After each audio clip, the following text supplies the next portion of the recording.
Caras amigas, caros amigos, eu vou falar para vocês sobre a mística de Santo Agostinho, Agostinho de Hipona, né? Agostinho místico, né? Existe esse livro aqui esse livro de Agostino Trapé, um italiano, né? Que justamente se intitula O Homem, o Pastor e o Místico, né? Vou falar sobre o místico, mas primeiro de tudo nós devemos definir o que seja um místico, né? Ou a mística, né? Porque filosoficamente, quando você vai falar de alguma coisa, segundo Aristóteles, você deve definir primeiro a coisa, que é para poder começar, né, a falar dela, senão não se entende, né? Normalmente, a mística é identificada com o quê, né? É aquela dinâmica, ou aquela tentativa, ou aquela experiência pela qual se tenta, digamos assim, unir-se ao absoluto, né? É uma relação, por assim dizer, transcendente com o absoluto. Isso em todas as religiões, inclusive na religião cristã. Agora existe, por exemplo, como um fenômeno cultural, um fenômeno das religiões, então é toda tentativa de se unir ou pelo êxtase, né? Ou pela união, o que inclui também, digamos assim, o afeto, né? O absoluto, né? Uma relação com o absoluto. Agora existe a mística, evidentemente a mística hindu, a mística budista, a mística do Islã, a mística hebraica, a mística cristã, a mística também na antiga Grécia, né? Das religiões mistéricas, do orfismo, né? Dos pitagóricos, né? E a mística cristã. Normalmente a mística cristã, e aqui que é o ponto, ela está incluída dentro da teologia da espiritualidade, tanto a mística como também a ascese. A teologia da espiritualidade foi fundada, a Faculdade da Teologia da Espiritualidade, em 1917, em Roma, pelos dominicanos, com a ajuda e seguida também pelos jesuítas, os franciscanos e os carmelitas, né? Então, se colocava também, se incluía também dentro dessa teologia da espiritualidade a mística e a ascese. Agora, a questão é que os campos não são delimitáveis assim com muita precisão, porque, de fato, elas estão interligadas. Essas questões estão interligadas. Esses campos, essas áreas temáticas estão interligadas uma na outra, né? Tanto é que em 1931, o Papa Pio XI, por um decreto, né? Por um decreto, ele aconselhou, estimulou, na verdade, a fundação de faculdades de mística e ascese. A ascese ela é mais voltada para quê? Para a disciplina pessoal, incluindo, inclusive, a disciplina do corpo, enquanto que a mística, enquanto tal, ela visa o quê? O caráter afetivo e o caráter de união e o caráter de relação, direta ou indireta, né, com o absoluto, com o transcendente, evidentemente, dentro da mística cristã, contando-se com a questão da graça. Mas hoje se chama teologia da espiritualidade, na qual se inclui justamente a mística e a ascese. A própria teologia da espiritualidade, o seu campo também até hoje não foi delimitado de maneira, digamos assim, determinante ou precisa, porque as relações com a teologia dogmática, com as outras teologias também, a teologia sistemática, a teologia dogmática e as outras áreas também do saber teológico, na verdade, elas são interligadas entre si, né? Mas dentro da própria mística cristã, existe a mística chamada afetiva, aquela característica, por exemplo, de João da Cruz, de Teresa de Ávila, de Catarina de Siena, de Bernardo de Claraval, que é do século XI, né? Existe também a mística chamada intelectual, né? A mística intelectual normalmente se pensa naquela corrente mística, naquele movimento que ocorreu entre o século XIII e o século XIV, cuja figura principal é mestre Eckhart, né? E a ênfase é dada em quê? Na tentativa de, pelo êxtase, se aprender a essência do ser, né? No caso, Deus, o ser enquanto ser, né? Mas, na verdade, essa mística tem uma longa história também, que remonta, indo para, retroativamente falando, né? Como já falei, São Bernardo e também Gregório de Nissa e também, no século V, né? O místico também da teologia apofática chamado Dionísio Areopagita, cuja mística se salientou sobretudo por uma espécie de elevação, né, de êxtase místico e ao mesmo tempo especulativo. Não existe uma mística absolutamente afetiva e uma mística especulativa de maneira, digamos assim, absoluta também, né? Então, vejam bem, esse é o caso também de Santo Agostinho. Nele não se encontra, por exemplo, uma distinção entre o que seria uma mística afetiva e uma mística intelectual. E também não se encontra, digamos assim, um tratado ou uma elaboração sistemática, digamos assim, linear, né, sobre a mística em Agostinho. Se encontra em praticamente toda a sua obra traços, ou, por assim dizer, rasgos místicos, né, mas não existe um tratado propriamente, digamos assim, dirigido exclusivamente para a mística, né? Então, nós podemos detectar isso nas obras de Agostinho, já nas primeiras, por exemplo, os chamados Diálogos de Cassicciaco. Em 386, 387, Agostinho, juntamente com os amigos, e com a mãe, e com seu filho Adeodato, se entretinham numa chácara vizinho a Milão, chamada Cassicciaco. Durante o dia trabalhavam no campo, e à noite conversavam, e depois ele anotou esses diálogos, e ficaram conhecidos como os Diálogos de Cassicciaco. Em 386, então, ele escreve sobre a academia, né, contra os acadêmicos, a Academia de Platão, academia, na verdade, onde o ceticismo se havia, digamos assim, introduzido na academia, foi aquela leitura que ele recebeu de Cícero, mais exatamente, né? E depois sobre a vida feliz, né, de Beata Vita, e depois um livro sobre a ordem, né, De Ordine. Aqui já se nota na De Ordine, né, essa tendência de Agostinho, na verdade, para esse caráter propriamente místico, né? E isso vai se acentuar na obra seguinte, do começo de 387, chamada justamente os Solilóquios, que é um termo que Agostinho forja para significar monólogo, né? A alma dialogando consigo próprio. No caso, ele, né? Agostinho e a razão, a alma e a razão dialogando entre si, né? Aqui nós já vemos aqui a questão da mística no sentido, mais propriamente a gente poderia dizer, da introspecção, né? No sentido intelectual do termo, ou no sentido da busca da verdade, mais exatamente, né? A busca da verdade, que para Agostinho ele identifica isso com Cristo, ele identifica isso com Deus, né? Através da interiorização, né? A busca da verdade através da interiorização, do plano propriamente epistemológico, né? Evidentemente, aqui se pode dizer, bom, mas essa busca da verdade se dá também já numa filosofia anterior, por exemplo, dentro da tradição platônica, e sobretudo no neoplatonismo, no qual Agostinho auriu, e de fato, em Plotino é assim, o sábio é aquele que pela introspecção mergulha em si próprio, né, na busca da verdade, ou também do ponto de vista do plano, digamos assim, ético, né, na busca da quietificação, né, da paz, né, da serenidade. Só que para Plotino isso é um apanágio somente do sábio, somente o sábio pode fazê-lo. Então seria uma minoria muito pequena. Ora, Agostinho, dentro da tradição cristã também, sobretudo paulina, todo aquele que é aberto para a graça, ele é capaz de interiorizar-se, de entrar em si mesmo, de dialogar consigo próprio, né, na busca dessa verdade, uma vez que ele esteja aberto para a graça, segundo Agostinho, né? E é isso que nós vemos no plano intelectual propriamente dito e no plano ético também. Então, veja bem, a gente poderia dizer que esses traços místicos de Agostinho estão no plano intelectual ou no plano epistemológico, no sentido do método da interiorização, estão também na contemplação da beleza, sobretudo da beleza do universo. Agostinho era muito tocado, muito sensível à questão da criação. E dentro da tradição platônica, a questão da ordem, no sentido de a ordem, a forma, ou espécie, como ele chama, e o número, né? A proporção e a proporção. Tudo isso, digamos assim, era aquilo que fazia a partir do próprio governo do mundo, né? Responsável pela harmonia desse mundo. O sujeito, na medida em que ele está, por assim dizer, sintonizado com o seu interior, segundo Agostinho, ele é capaz de apreciar melhor essa beleza que está no universo. E é disso também que ele fala, e bastante nas suas obras, né? Então, nós estamos aqui num plano de que da contemplação da beleza, que, na verdade, se dá através de uma harmonia ou de uma espécie de interlocução com o próprio interior também. O que inclui também a doutrina da participação, que é uma doutrina que remonta também a Platão e que foi apropriada e transformada e ampliada pelos próprios pensadores cristãos também, inclusive por Gregório de Nissa, né?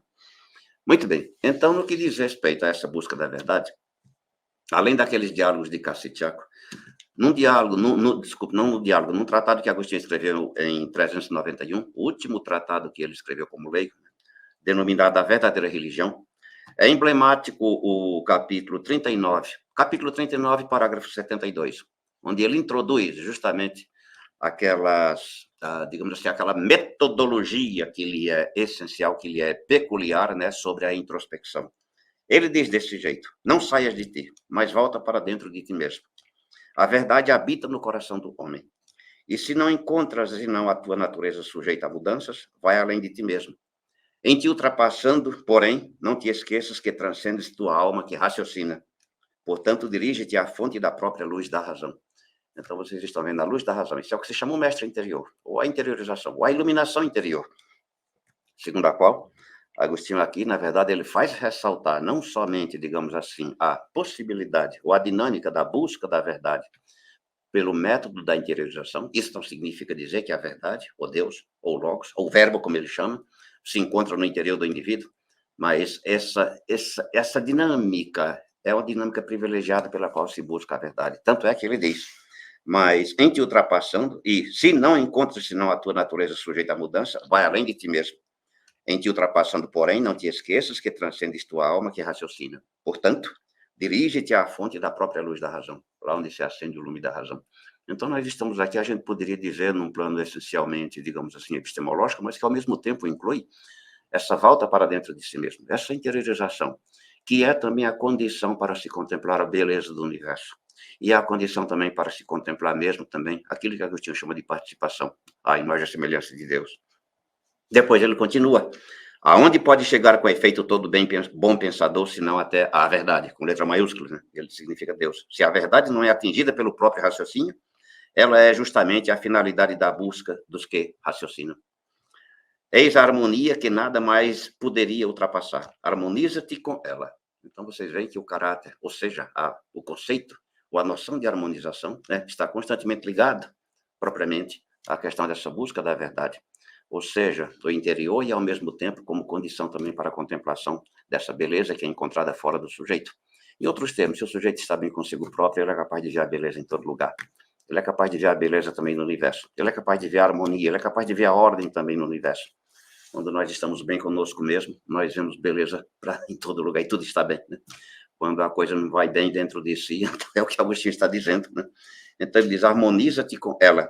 Confessa que tu não lhes és idêntico, visto que cada precisa procurar para si mesma, ao passo que tu vieste a ela, a verdade, a essa harmonia, em última instância a Deus, procurando-a, não a percorrer espaços, mas pelo desejo do teu espírito. Foi ele que te fez encontrá-la, não com fruição carnal e baixa, mas com sumo deleite espiritual. Tudo para que o homem interior se harmonize com aquele que nela habita. Essa é a questão, pessoal.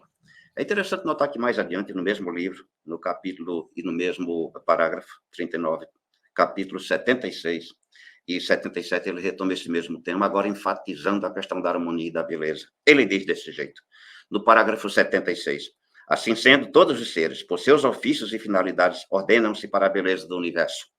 O que tomado separadamente pode nos causar desagrado. Do conjunto, torna-se muito agradável.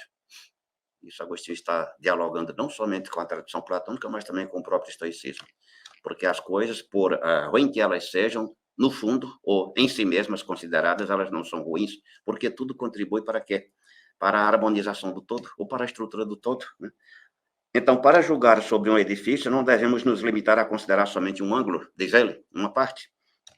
Nem para julgar a beleza de um homem apenas a sua cabeleira, ou a respeito do bom orador, unicamente o movimento de suas mãos, ou ainda sobre o ciclo da lua, somente 3 dias de sua fase.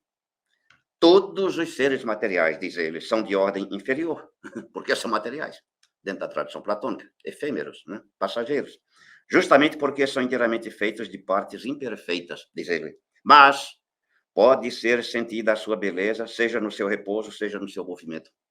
Uma vez que haja, desde que haja harmonia, desde que haja ordem, desde que haja proporção. É preciso considerá-los na totalidade se quisermos julgá-los corretamente. Agostinho pode ser até chamado de estruturalista nesse sentido, pessoal, não estruturalista no sentido contemporâneo do termo. Na verdade, o nosso julgamento, seja sobre parte, seja sobre todo, o todo é coisa bela. Transcende o mundo todo, à medida que julgamos corretamente, sem nos prendermos a alguma parte apenas. O nosso erro, diz ele, está aí, prender-nos a uma única parte. Daí o julgamento tornar-se disforme por si mesmo. Acontece, porém, que na pintura, a cor negra no conjunto do quadro torna-se bela. Assim, toda a luta pela vida que enfrentamos é ordenada como convém pela divina providência imutável. Agora ele introduziu a questão da providência, pessoal. Ela dá um papel aos vencidos, tal outro aos combatentes, tal outro aos vencedores, tal outro aos espectadores, tal outro às almas pacíficas. Essas contempladoras do único Deus. Nisso tudo só é mal o pecado e a consequência do pecado. E depois, no parágrafo seguinte, ele diz, no parágrafo 77, né? Aqui nós já estávamos no capítulo 40, na verdade, agora o capítulo 41, o homem exterior muda seja pelo progredir do homem interior, seja por sua própria debilidade. No primeiro caso, será para transformar inteiramente para melhor, até vir o som da trombeta final, quando reencontrará sua integridade. Nunca mais se corromperá.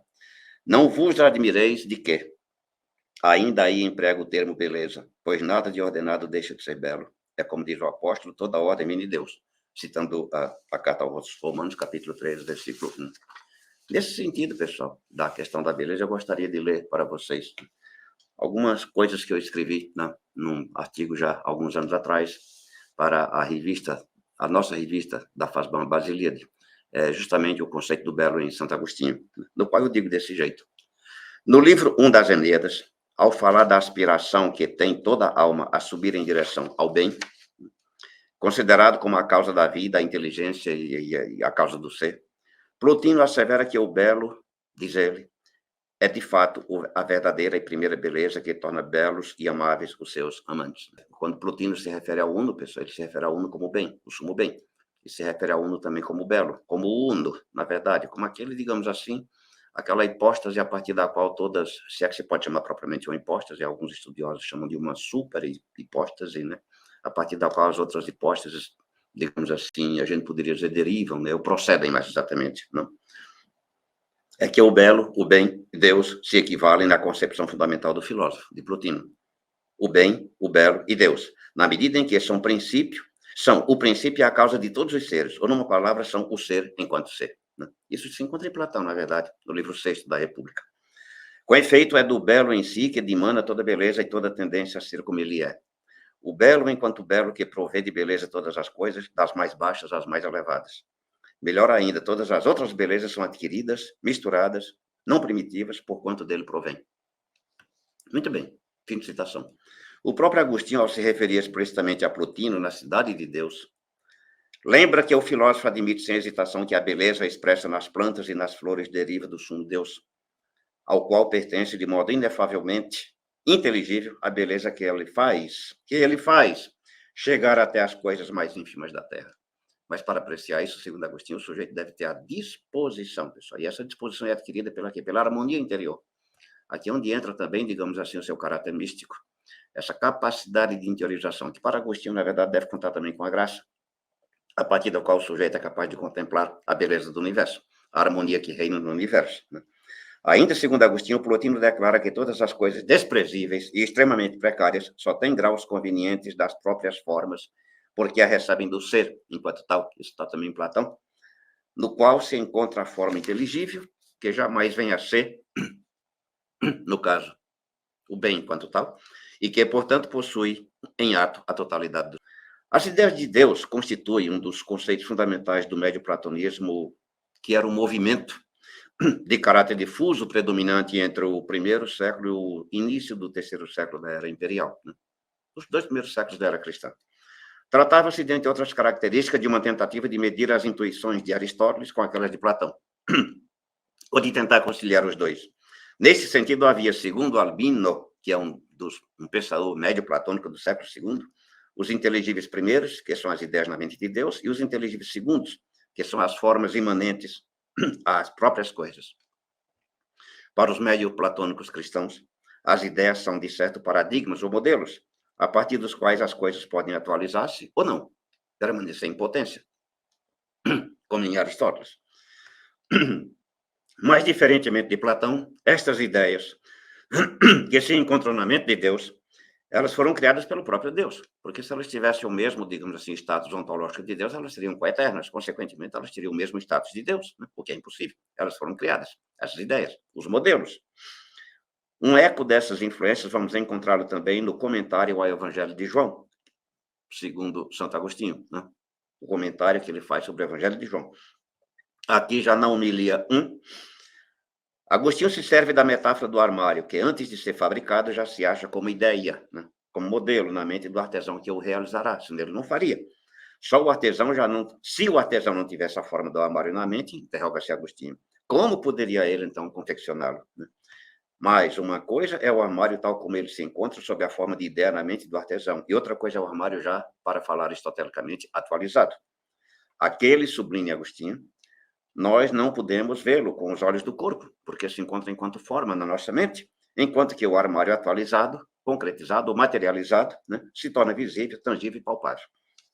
Todavia, ele continua a existir como ideia ou como forma da mente do artesão. Assim também, prossegue Agostinho, ocorre com a sabedoria de Deus, por meio da qual todas as coisas foram criadas. Como mente criadora, ela já possuía todas as coisas antes mesmo que elas começassem a existir de maneira visível. De sorte que, pondera o autor, a sabedoria, ao criar a terra, o céu, o sol, a lua e as demais coisas corpóreas, visíveis, ela não faz senão que ela não fez senão que se manifestasse aquilo que já existia como ideia ou como modelo na mente de Deus. Daí poder-se deduzir que para Agostinho é em Deus que se encontra a raiz da unidade, do ser e, consequentemente, do belo. É esse belo que dimana do próprio Deus, na própria criação, mas o sujeito, para apreciá-lo, para contemplá-lo, ele tem que estar também em harmonia com toda essa, digamos assim, essa proporção, ou essa harmonia que se encontra também fora dele. Senão ele não haveria. É nesse sentido que entra também o caráter místico de Agostinho, pessoal. A questão da beleza, da contemplação da beleza e a questão também da participação nessa beleza. Em primeiro lugar, em Deus, e em segundo lugar, na própria criação. O efeito, ao comentar a concepção de Hilário de Poitiers, que é um padre da igreja do século IV, sobre as propriedades das pessoas na Trindade, segundo a qual a eternidade está no Pai, a forma na imagem e a fruição no dom e no Espírito Santo, Agostinho conclui que o Pai não tem um Pai do qual proceda, enquanto que o Filho recebe do Pai a sua existência e, por conseguinte, a sua coeternidade. Ora, se a imagem reproduz com toda a fidelidade a realidade da qual ela é a imagem, não se pode senão inferir que ela se identifica com a realidade, e não a realidade com a imagem. Neste sentido, o teólogo é enfático ao afirmar, nesta imagem, ele, o Pai, faz sobressair a forma, que ele chama de species, por causa, creio eu, da beleza que surge desta perfeição, desta perfeita proporção. Na verdade, essa proporção máxima, por assim dizer, se encontra em Deus. E ela é, por assim dizer, derramada, expressa, manifestada na própria criação. E somente o sábio, capaz da interiorização, né, ou da contemplação mística, é capaz de apreciá-lo, segundo Agostinho. E melhor ainda, a beleza surge desta igualdade, desta suprema semelhança. Eu estou citando, pessoal, aqui, Agostinho, justamente na Trindade, no livro chamado A Trindade. A beleza surge desta suma igualdade, desta suprema semelhança, sem nenhuma diferença, nenhuma desproporção, nem dessemelhança, mas em tudo similar ao objeto do qual ela é a imagem. Fim de citação. Mas como então falar de uma suprema semelhança da imagem, sem nenhuma diferença com relação ao objeto do qual ela é a imagem? De fato, conforme a conclusão a que chegamos, a ambiguidade fundamental que caracteriza a imagem consiste em que, de um lado, por mais perfeita que ela seja, ela não é o modelo. De outro lado, porém, mesmo sendo imperfeita, incompleta, ela ainda conserva traços, indícios e, portanto, semelhanças do modelo que ela reproduz ou tenta reproduzir, por isso que ela é a imagem. A este propósito, convém lembrar que a inferioridade da imagem com relação ao modelo foi uma das características do chamado médio platonismo, esse movimento filosófico platônico do século I e do século II da era cristã, e foi ela que engajou a suspeição e a acusação de subordinacionismo contra o teólogo Orígenes, que, no entanto, enfatizava a geração eterna do Logos. Ora, todavia, Agostinho parece estar cônscio desta problemática, pois ao final do livro 7 da Trindade, ele evoca a distinção que costumavam fazer alguns padres da igreja entre a imagem como filho de Deus, que diz respeito ao homem enquanto criatura. Efetivamente, no que tange ao homem, ela jamais será igual ao modelo, mas dele se avizinha somente através de certa semelhança. Segundo Agostinho, o homem não pode aproximar-se de Deus superando distâncias espaciais, mas fazendo-se a ele semelhante. Inversamente, porém, pode o homem dele afastar-se pela dessemelhança. Agostinho tenta solucionar a questão da imagem, aduzindo passagens das Escrituras, e mais precisamente a primeira e a segunda carta de Paulo aos Coríntios e a carta aos Colossenses. Mas aquilo que ele realmente tensionava ressaltar é o papel da imagem do homem com relação à Trindade, vale dizer, do Pai, do Filho e do Espírito Santo, nas suas relações e no seu pertencimento mútuo, essencial, donde a frase lapidar com a qual o teólogo ensina todo o seu raciocínio, Deus é a Trindade. Sendo, pois, Deus a Trindade, o homem, enquanto criatura feita à sua imagem, como sua semelhança, participa dessa Trindade. Participa como, pessoal?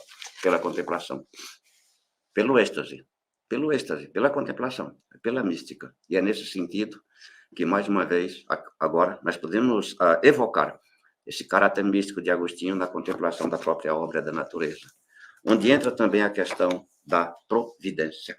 Eu gostaria de ler a esse respeito uma das passagens mais emblemáticas de Agostinho a esse respeito, pessoal, que se encontra no capítulo 11 do livro 5º da Cidade de Deus, onde ele fala basicamente da providência, mas que, na verdade, direto ou indiretamente toca todas essas questões que eu desenvolvi aqui. O homem só é capaz de contemplar essa harmonia no universo, esse governo do universo, se ele estiver em harmonia consigo próprio. Se ele for capaz também de interiorização, se ele for capaz também de se contemplar, se ele for capaz também de ver o belo que está nele próprio também. Diz Agostinho. Esse texto em latim, pessoal, se encontra sem ponto, ponto final. Ponto final é só no final. É um parágrafo inteiro, só com vírgulas, não tem ponto. Ponto final. Eu vou ler de maneira corrida. Ele diz desse jeito. E com isto eu encerro. Portanto, o verdadeiro e supremo Deus, com seu Verbo e o Espírito Santo, Trindade una, Deus onipotente e uno, autor e criador de toda a alma e de todo o corpo, fonte de felicidade de quem quer que seja, feliz em verdade e não em verdade, que fez o homem animal racional, de corpo e alma, que em pecado o homem não permitiu ficar-se sem castigo, nem o deixou sem misericórdia, que a bons e maus deu o ser com as pedras, a vida seminal com as árvores, a vida sensitiva com os animais e a vida intelectual como anjos apenas, de quem procede toda regra, toda beleza, toda ordem, de quem promanam a medida, o número e o peso, de quem procede tudo quanto naturalmente é, seja qual for seu gênero e seja qual for seu valor, de quem procede o germe das plantas, a forma dos germes e o movimento dos germes e das formas, que também deu à carne origem, beleza, compleição, fecundidade de propagação, disposição de membros, saúde e harmonia, que a alma irracional deu memória, sentido e apetite, e a racional, além disso, tudo, inteligência e vontade, que não deixou sem conveniência de partes e sem uma espécie de paz o céu e a terra, o anjo e o homem, e mesmo a estrutura interna do mais vil animalzinho, a asa de uma ave, a florzinha da erva, uma folha de árvore.